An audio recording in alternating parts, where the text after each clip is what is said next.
So I'm born and raised from Selma, so I have a gazillion Selma questions, and I won't hog the conversation with them. But I'm just so excited you're.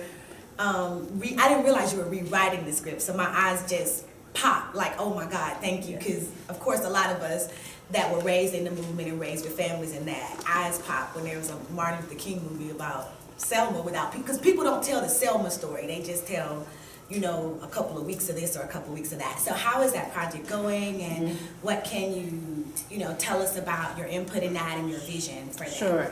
So basically, the Selma Project was written originally by a man who lives in the UK named Paul Webb. And he had done a script that was really focused on, you know, it's a big puzzle to try to figure out how to tell a film with Martin Luther King as the protagonist, because it's such a huge life. And so many episodes of the life are grand. It's their own movie.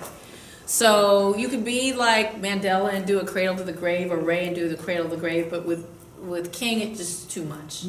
And so part of the problem with people for many years has been, if you do a 2-hour movie about King from Cradle to the Grave, stuff is going to be watered down. So the idea was to take a very impactful time in his life and tell that story. So you have some people that are working on a film called Memphis, that's about the end. You have some other people that are talking about a film that's very focused on the March on Washington. This film is about Selma, which I was very excited about because it was such a robust time in his life.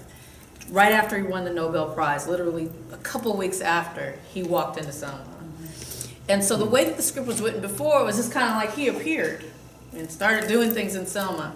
Our film is very much about this 3-month period, but the script that I have is very much integrated in what was happening in Selma before he came.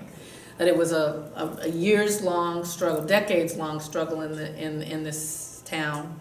And the people, Amelia Boynton and Fred Reese, who I met with today, Reverend Reese. Yes, I was in your church today.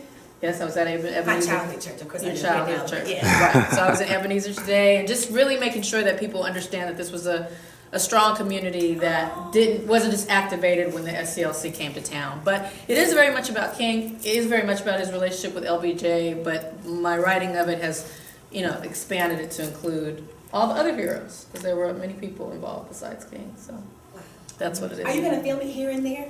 Or are you going to film Well, the unfortunate thing is Alabama doesn't have, and the professor here, who I'm so happy to see you here,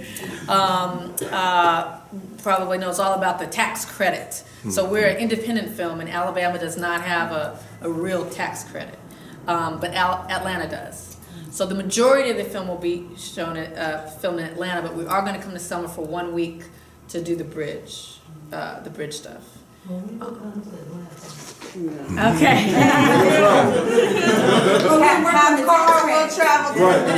We'll work on the tax credits. Yeah. So yes, but we will do a week in Selma on the bridge, which is exciting.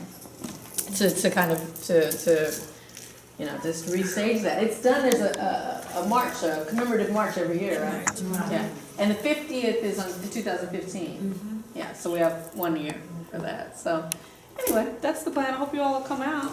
I don't know if you could be an extra in the 1965 version, Mr. Red Hat, but you're very of the time current. But the next thing I do is loving the whole tab of the. It's fantastic. Mike, I want credit for that. I want credit. Yes. So hi.